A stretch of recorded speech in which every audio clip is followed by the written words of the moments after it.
estos procesos, estas técnicas, que si bien cierto ya están desarrolladas, algunas de ellas por desarrollar, pero ya están las fases como para hacer investigación. ¿Cómo lo transferimos a la industria? ¿O cómo la industria puede mejorar su sinergia cómo hacer más sinergia con la universidad? Entonces, por eso le pedimos al Dr. Ram, que estando en un país como Canadá, también tuve la experiencia de verlo, la relación universidad-empresa es bien estrecha y todos son beneficiados. Entonces, bueno, hay cosas que vamos a hacer una survey, una encuesta, pero somos un poquito los de la empresa, vamos a saltar esa parte. No obstante, el profesor Ram esta vez va a promover un poco más las preguntas, porque estamos un poquito tímidos. Eso lo vamos a mejorar. So, Ram, the floor is yours, and the guest trigger or promote. Yes, questions. I think yeah, that's right. I think it's very important is the university industry partnership, or what we call synergy. Synergy means synergy means the function of university and the function of industry helping each other. One helping each other and getting benefit from both. One from university benefits industry, at the same time industry benefits university. Both of them benefit one another. See, that's the meaning of synergy. So how do we do that? So that's a university industry, that's very important. Because the last hour which I presented some of the examples of waste minimization or cleaner production. That requires a lot of work. A lot of work has been done in different parts of the world.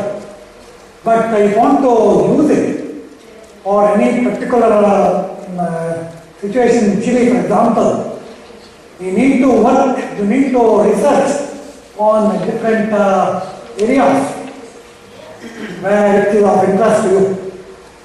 And many of the lot of work is being done, in industry. Copper industry, for example, is very common in Chile. And in order to improve the process, you need to have people who will research in that area and come up with some practical solutions. And that the university is most useful and practicing, because university education, if it's properly done, gives you the kind of people who will work in the different areas, which will lead to new developments. So that's why this is a very important thing. Both university and industry should collaborate, should partner. Okay, that's Claudio asked me to present some of the next attributes of engineers. I have made here because industry, you are employing engineers. What kind of engineers you want? What kind of people you want to be engineers, to be employed in industry? So I have listed 6 attributes, qualities of engineers which you require. One is, of course, competence. That is, engineers must know the subject he is working on, should be competent to work in a particular area.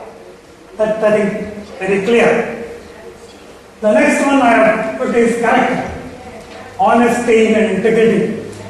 Anything you do must be honest, you report things, real truth, without cooking up the results, without making any giving any false information, should be honest. Very, very important. If you are not honest, it's useless. It's not only bad, but it's useless. So honesty, that is the character. That is something, of course, I don't think industry can develop that character. That is something which university has to choose. University will have to evaluate. That's the responsibility of the university to evaluate the character of the students and see what can be done. And same thing on the initiation now, the competence also, that's something to be developed in the university stage. So number one and number two, I believe they are the responsibilities of the universities. Number three, initiative. Initiative is largely, to some extent, it is the students' own.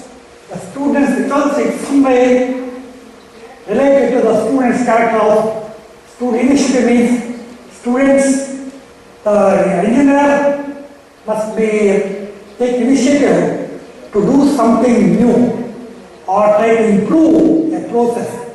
So you have to use the brain, think about it, and initiate some action. It could be some improvement. Of course, to do that, you need to collaborate with these co-workers and of course the managers. So, but initiative is very useful. At least to suggest, or you can suggest some new ideas. Some ideas will come out. You may not immediately work on it, but discuss those ideas with the co-workers and managers. How we can, is it possible to develop those ideas, work on those ideas, so initiative. Enthusiasm, that I'm very much fond of. I really love to see enthusiastic people. People who love to work, who love their work, and try to do their very best in the work, give their best, and enjoy working. And that is enthusiasm. And especially, I like to see students enthusiastic. If I find a student no enthusiasm, I get bored with that person. So I want the people to be enthusiastic. How we can develop the enthusiasm, I don't know. I think to some extent it comes from the background of student or family training or whatever, I don't know. But I know some students are very enthusiastic, and I also know some students are just not enthusiastic at all. They come here, they do some work, they write some papers and go. But there's no interest in talking to other people, there's no interest in discussing, there's no new ideas, so there's no interest. I get bored with some people. They are not all like that.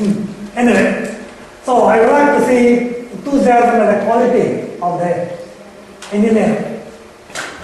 Now the next one is this teamwork, team spirit. Evidently nowadays, nobody works alone. Everyone works in a team.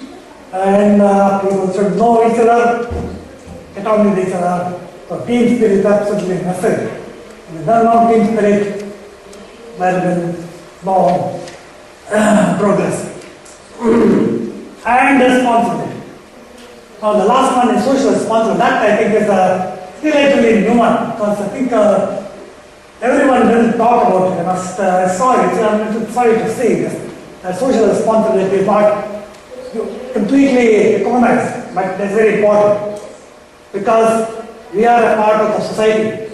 We are not working in isolation. Industry is a part of the community, part of society. So we need to know what is good for the society. And whatever we do, we should not do any harm to the society or human society, community we live in. So we need to be responsible to the community that whatever we do is something which should benefit the community as far as possible. And also at the same time, it's very important, it should not cause any harm in terms of environmental pollution, human health, and that kind of thing. So that's what I mean by social responsibility. So these are the things I'm sure. If there are anything else you can think of, like costume. These are the 6 attributes of Sajja or Vincent here, Bakam Smith. But is there anything else? I'm going to know. Anything else? It's a miss. Anybody? Participación. Or is it comprehensive? Is it complete? Well, there are other Yeah, is there anything else? Huh? Other competencies? Yeah, what? There are other competencies like communicational skills. Yes, that I'm going to come next one. Actually,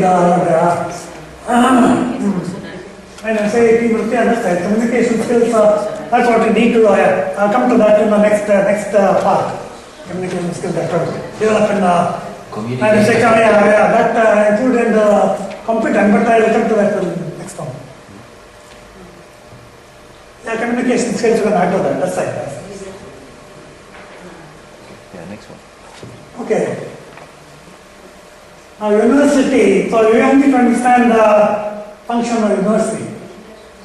So the training of young men and women, and training includes, that's why I put this, developing some knowledge of the subject, and that's why I put communication skills. So that's a part of the training, university training, which makes the engineer competent. So engineer's competence includes is the knowledge of subject and communication skills, critical thinking, and building team spirit. So critical thinking means what? It does not mean criticize everything that you come across, not necessarily. Critical thinking means thinking independently and understand and to make sure that what is written is consistent with the scientific facts, scientific knowledge. And if there's any problem that we need to discuss and try to clarify it. So that's what I mean critical thinking. Not taking for granted, but understand, to take it, accept it after understanding it correctly. Okay, finish that one. Sorry. Team spirit and the communication skills are included. Now, again, the communication university. Okay, the last one I said was training of the engineers. Now, this one here I am presenting research functions of the university, purpose of the research. Now, nowadays, it is almost all departments of the special engineering departments and science departments. They do a lot of research. Research is considered a very important component of science and engineering business in universities. So why do we do that? To develop the faculty, keep in touch with the daily developments in their chosen field of study. That's very important. The faculty members must keep in contact with the developments taking place in their fields, wherever it may be taken in different parts of the world. So, people in Chile, universities in Chile, should know what is going on in Canada, or what is going on in Europe, or somewhere else. So, keep in touch with that. And then, to develop the student studies, because that helps also to increase the training program of students to develop their own critical thinking in developing their scientific knowledge and understanding of the subject and understanding of the new developments taking place. Because the students will be going to industry, and to develop industrial advancement, they need to know what is going on in the subject. And then promote relationships with industry. That's another function of the research. Okay. So the purpose of university, I think people in industry know these things. Develop products and processes. I think that's obvious. That's the business of industry. And to ensure reasonable returns on investments. That's very important. People invest money, investors and shareholders naturally expect a reasonable return. That's also part of the industrial function of industry. And to productive use, the human and natural resources of places. You need to depend upon the human beings, human resources available, and the human beings who are trained in the industry to use them efficiently. And then ensure that the production process does not cause harm to. That's part of social responsibility. They do not cause harm to human health and environment. That's the function of industry. Anything else you want to mind? Any other functions? I think I might have missed. Industry. Yes. Yes. It's about food. I think maybe a good way, to develop the skills of the students, include them in project development, in development of any design of a big project of an industry or any new brand, because they can give very good ideas, because the new students are studying new ways to create new process or create process with I don't know how you say that. ¿Cómo es sí, pero en proceso primero, en new processes, en desarrollar industria de algo también. How to include or incorporate students to develop friendly technologies? Yes. Okay. Yeah, that comes in the next part probably. How do the students get integrated with the industry? I will come to that also. So this is okay. We'll go to next okay, next one is okay, industry helping university. So that's what become training of students. Yeah, your point can be taken there. Training of students. The students go to industry and work there in the field work, and there there's lots of room. Especially the students have a lot of initiative, enthusiasm.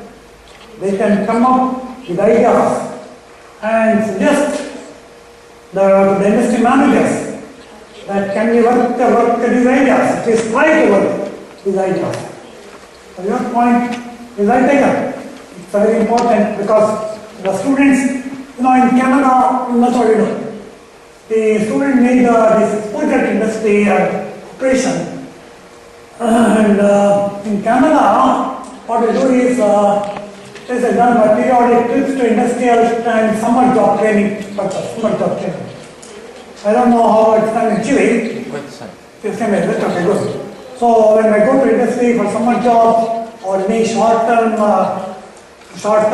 programs, that there is a lot of that is an opportunity for them. So first of all, of course, they should get to know the plant, what's happening now, and how the operations are carried out. And of course, they can use their training in a university and see anything new they can do. That's what I said, isn't it? Yes, that's an area, that's very important. Of course, it's important that the industry also should be willing to listen to the students, because sometimes we get the complaint from the students. I don't know how fair it is, but sometimes we do get complaints saying that the industry people don't listen to them. They're so rigid, so they are not able to initiate anything new. That's what some of the students quote us.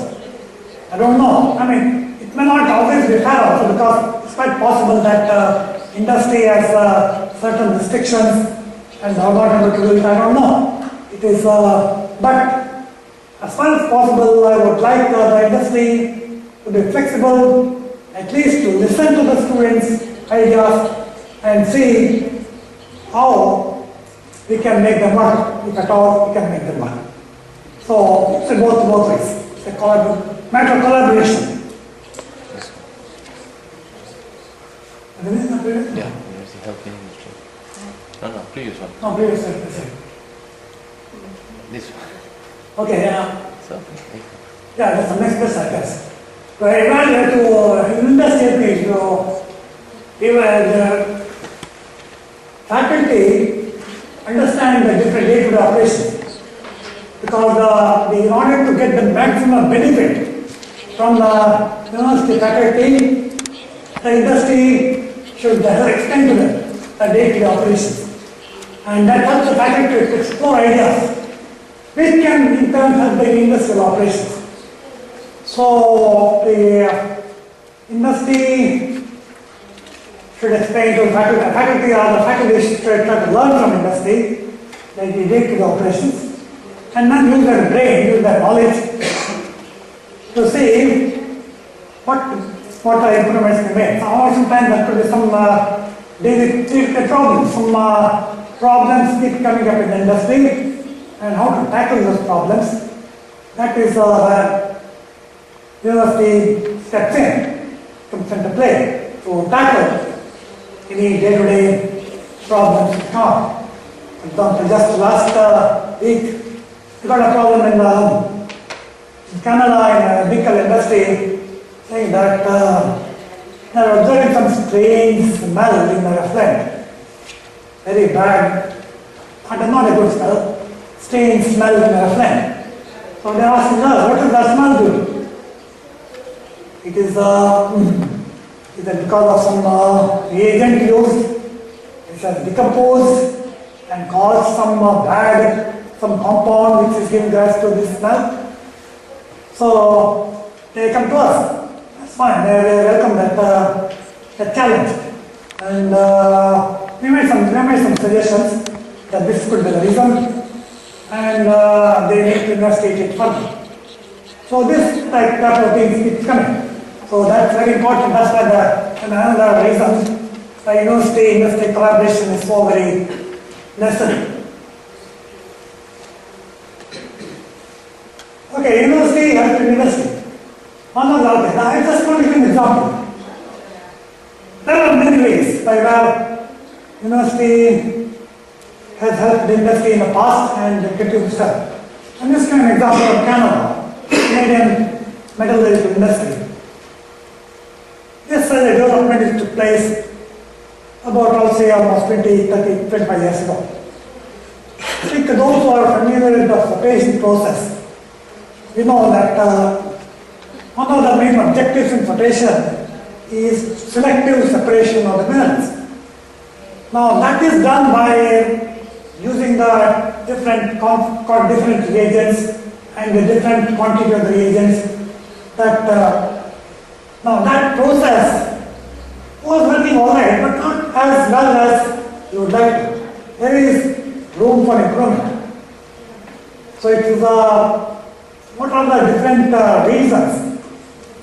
What are the different factors which help us to get separation of minerals, separation of sulfide minerals from one another? For example, separation of pyrite from galena, iron sulfide, galena is lead sulfide. How do we separate the two? It can be done by pH control, but that's not the only one. There's something else more fundamental than that. And what is that one? Now that was researched by the university, and they found that it is related to electrochemistry of the sulfide minerals. And next one. So the more fundamental reason was discovered, and that is to do with electrochemical principles. And that led to establishing the potential control, electrical potential control, which electrical potential relates to the reaction at the mineral surface. So the scientists at the university found the relationship between the electrical potential and the separation of the minerals. And that led to this new development, pulse potential control. And nowadays, pulse potential control is very important. It's almost a routine operation in industry, at least in Canada. I don't think probably in Chile also. Yes, it's a routine operation, right? And that is not there. From 20 years ago, it was not the case. But now because of the work in the universities, we know that pulse potential is a fundamental, very useful property to measure, and it's a controlling parameter which helps us control the process. So that's a very so here's an example of the university research which helps the industry to improve the process. And another example is on the flotation of pyrite. It's a very specific example. The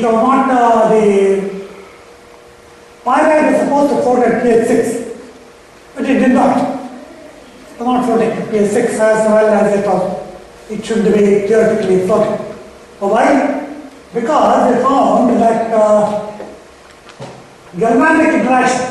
What happened is the galvanic interaction caused the pyrite to make the formation hydroxide ions.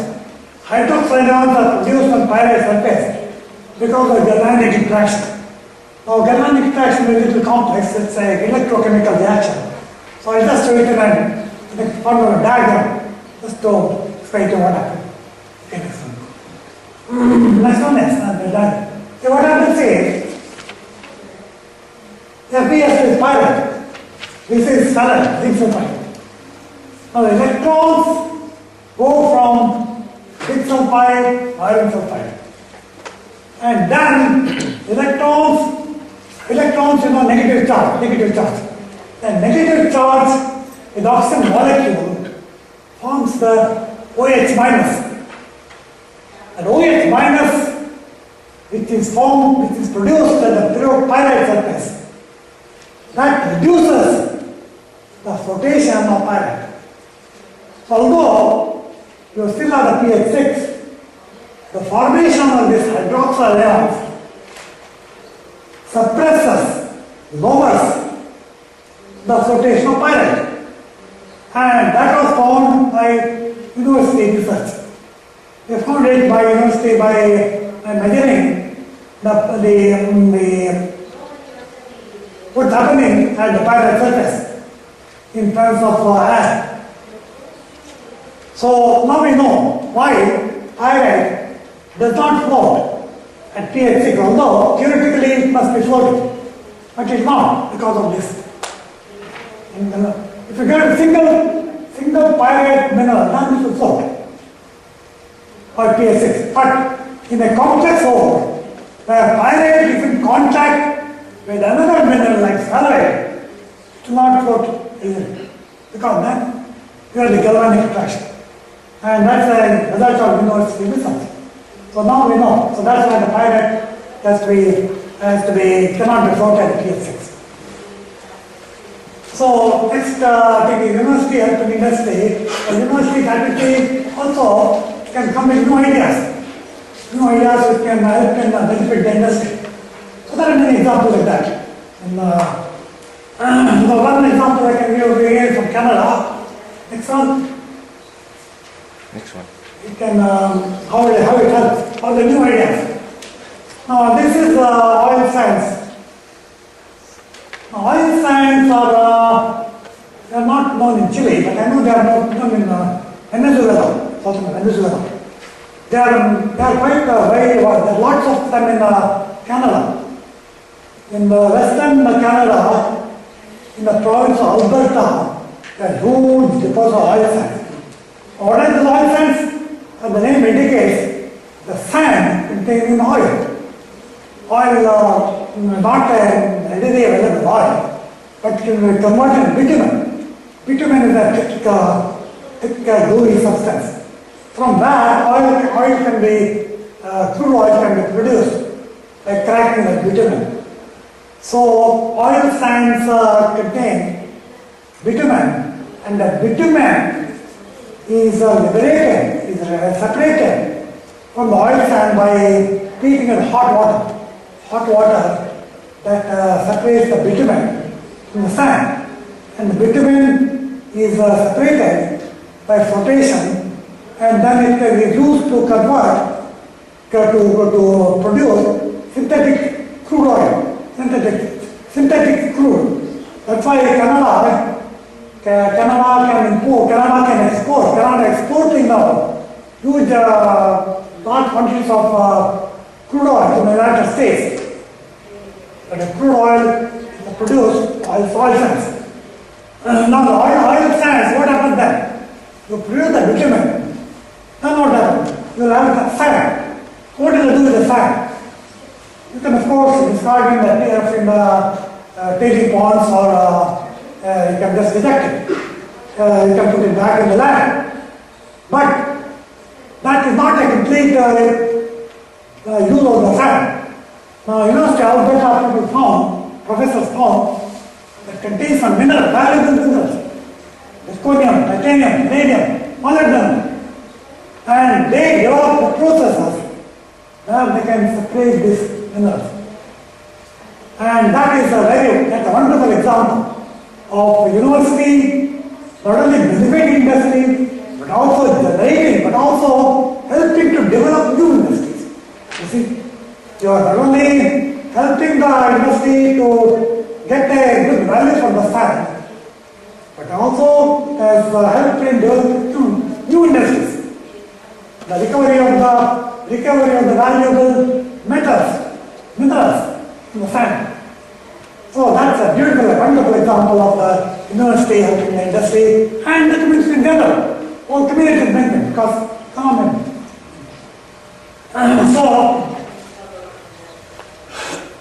So that's what the potential to develop business.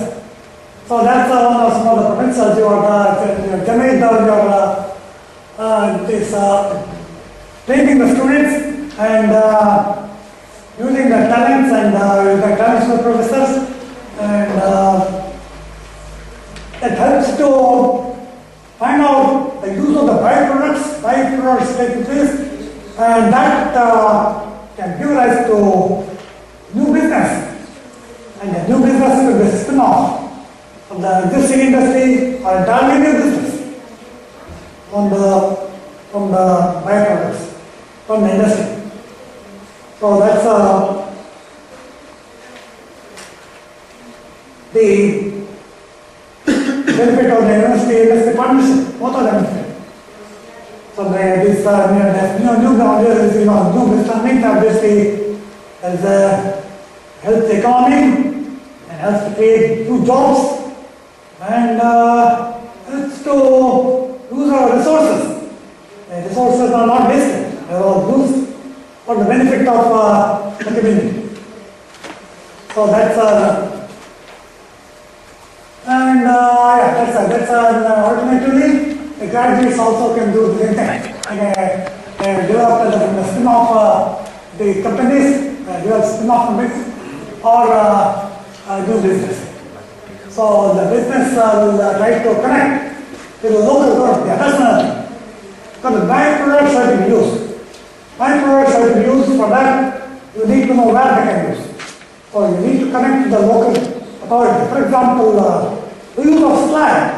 The slag is got a lot of benefit as a construction product for construction industry, and that will generate collaboration with the local authority, the municipal authority, for example, in the road construction. So there is that brings all community together. This kind of initiative. That's why earlier I said the students need our initiative to develop new ideas. And then just a diagrammatic presentation of how both university and university go together. University training and And industry, it do the field work, it is graduates. And it does enterprise graduates, it is a new business and new production. So that's what you can presentation or industry collaboration. But a win-win situation, both of them are winning.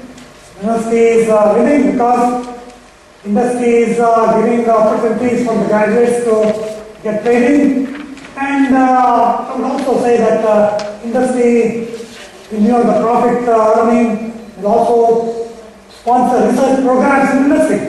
Industry sponsor research program to benefit students in industry, students in universities, and the industry will gain benefit from the research programs. And certainly that's a win-win situation. No doubt about that. And also there is the community. Come on. So harmonious blended cooperation of all parties. That's what we should do. Thank you very much, Ron. Un aplauso para...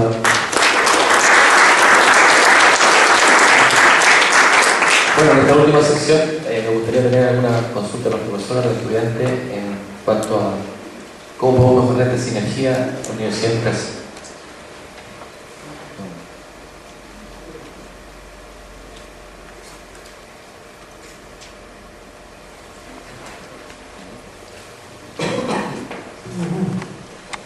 Ayudará el profesor, por ejemplo, pueda ir a la industria y ver las necesidades que para remitirse al alumno, ¿cierto? Cosa que el alumno vaya más capacitado o con una mejor proyección hacia la industria. Yes, these professors going to industry, of course, it's very useful. Professors, in fact, I think at least many of the professors do visit industry from time to time. And they certainly, I mentioned before, that professors need to know the present industrial operations, what is going on, and any problems which they can help to solve, and they can of course pass it on to the students, the knowledge or the gain and feedback. Yeah, of course, as a part of the ongoing university-industry collaboration, of course. That is in Canada, at least in my department, it's going on always.